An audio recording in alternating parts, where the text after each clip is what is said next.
বাংলাদেশে থাকেন অথচ এই মাস্ক পরা হিজলাকে অবশ্যই চিনেন না, আর এমন কোন ব্যক্তি কিন্তু খুঁজে পাওয়া যাবে না। সে কিন্তু লিখন মাস্ক। আমার এটা মাস্ককে আমি একটা কাইন্ড অফ আমার প্যাশন এবং এটাকে আমি ভাইবস হিসাবে নিয়েছি।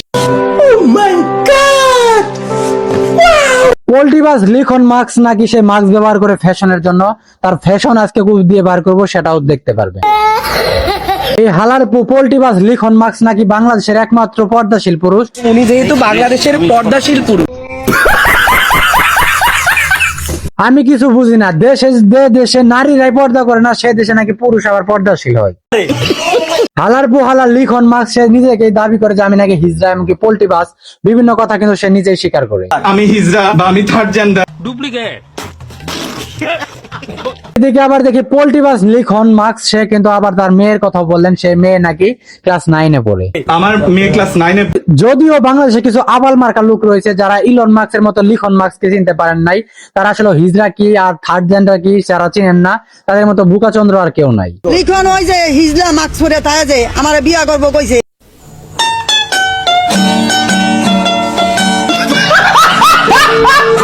আজকের ভিডিও হতে যাচ্ছে no prince Mamun, no prince মামুনের লাইলা, নো প্রিন্স মামুনের মোহনা। এই পোল্ট্রিবাজ ইলন মাস্কের পরবর্তী লিখন মাস্ককে নিয়ে কিন্তু ভিডিও হতে যাচ্ছে। আমি শুধু আমার পুরুষত্ব প্রমাণ করার জন্য এই বুড়িকে বিয়ে করতে চাই। এই লিখনের আসল চেহারা দেখলে কিন্তু কুত্তা নিজেও ভয় পেয়ে যাবে, সে আবার মাস্ক পরে নাকি ফ্যাশন করে।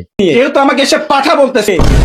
যেখানে লিখন মাস্ক বা ইলন মাস্কের জন্য কিন্তু কত মানুষ পাগল, সেখানে লিখন মাস্ককে কিন্তু মামুনের প্রিন্স মামুনের মাও কিন্তু পছন্দ করলেন না। এটা মাস্ককে আমি একটা কাইন্ড অফ আমার প্যাশন এবং এটাকে আমি ভাইবস হিসাবে নিয়েছি। লিখন মাস্ক কতটুকু ফাত্রা মার্কা হলে তার নিজের মেয়ে কিন্তু তাকে মেসেজ করে সার পরকীয়ার কথা, তার নিজের অবৈধ কাজের কথা।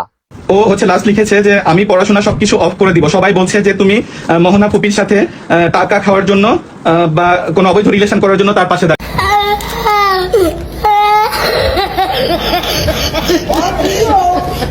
পোল্ট্রিবাজ লিখন মাস্কের যে ক্যারেক্টার রয়েছে, তার ক্যারেক্টার কিন্তু প্রিন্স মামুনও বুঝছে, লাইলাও বুঝছে, মোহনাও বুঝছে, তারা কিন্তু এখন বুঝে যাচ্ছে। আর লিখন মাস্ক কিন্তু পোল্ট্রিবাজ হয়ে যাচ্ছে। লাইলার ভাই বলে সবখানে সে হাজির হইলো, আর এখন আমি শুনি সে আরেক প্রিন্সেসের ভাই।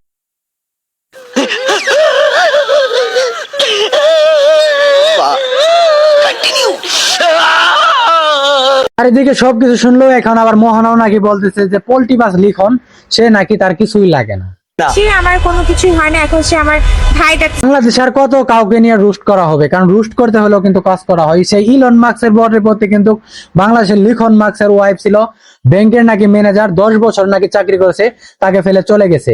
বা আমার ওয়াইফ প্রিমিয়ার ব্যাংকের একজন ম্যানেজার, আমার সাথে 10 বছর সংসার করেছে।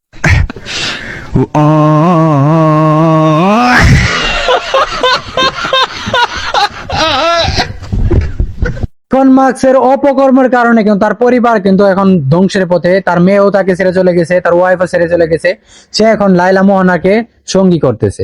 আজকে আমার বাচ্চা আমার সাথে সম্পর্ক ছিন্ন করার জন্য আমাকে টেক্সট করেছে। এই মাস্ক পরা লিখন মাস্ক সেই টুকাই, সে যদি হিজড়া নাও হয়ে থাকে, তার মধ্যে কিন্তু নানান উদ্দেশ্য রয়েছে, এমনকি অর্থ সম্পদ নেওয়ার কিন্তু একটা উদ্দেশ্য রয়েছে। সে মানবতার বিচারক সাজে।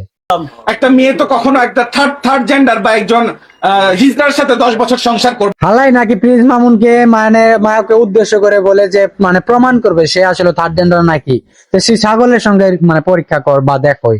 আমার বিয়া করতে আমার ভাগ্য ছিল, হেলিকে আমি কামড়টা দিছি। डिप्रेशन डिप्रेशन में रहता हूँ हमेशा, अभी मैं डिप्रेशन में हूँ। আমি শুধু এগুলাই চিন্তা করতেছি, দেশে কত ভালো ভালো মানুষ কিন্তু শহীদ হয়ে গেলেন, করোনার সময় কিন্তু মারা গেলেন। আসলে এই ব্যক্তিগুলো তখন কোথায় ছিল? তাদেরকে জুলাই কোনো আন্দোলনের মামলায় কিন্তু ঢুকিয়ে দেওয়া যায় নাই। আমার জেন্ডার নিয়ে কথা বলেছে, আমার এটা প্রুফ করতে হবে। राजा जी अपनी शक्तियों का पूरा इस्तेमाल कर रहे हो, लेकिन लौंडा यहाँ नहीं रुक। প্রিন্স মামুন জেলে আবার এদিকে দেখি আরো নতুন নতুন কাহিনী চলে আসছে, আর এদেরকে যে সে নিয়ে আসছে কেডা, তাদেরকে মেনশন করুন। রতনে চিনে রতন, শেয়ালে চিনে কিন্তু কচু, তার অবস্থান কিন্তু আপনারা বুঝতে পারছেন। যেহেতু আমাকে এসে পাঠা বলতেছে, এখন আপনাদের কাছে আমার প্রশ্ন, পাঠা কি ছেলে না মেয়ে? পাঠাকে দিয়ে তো একজন পাঠির সাথে লাগাই দেওয়া যায়, তাই না? ও আমার আম্মুকে বিয়ে করতেছে, এটা কোন ধরনের কথা? স্ত্রী শূন্যতায় ভুগছি জন্য মামুনের মাকে বিয়ে করতে চাই নাই। আপনার কি মনে হয় যে লিখন মাস্ক আসলে হিজড়া নাকি পুরুষ, সেটা অবশ্যই কমেন্ট বক্সে জানিয়ে দিবেন। আর তার উপরে আমার মুখের উপর মূত্র ত্যাগ করেছিল। কত যাই করেন, সাবস্ক্রাইব ফলো করবেন, আর কারণ ভিডিওটা প্রায় শেষ।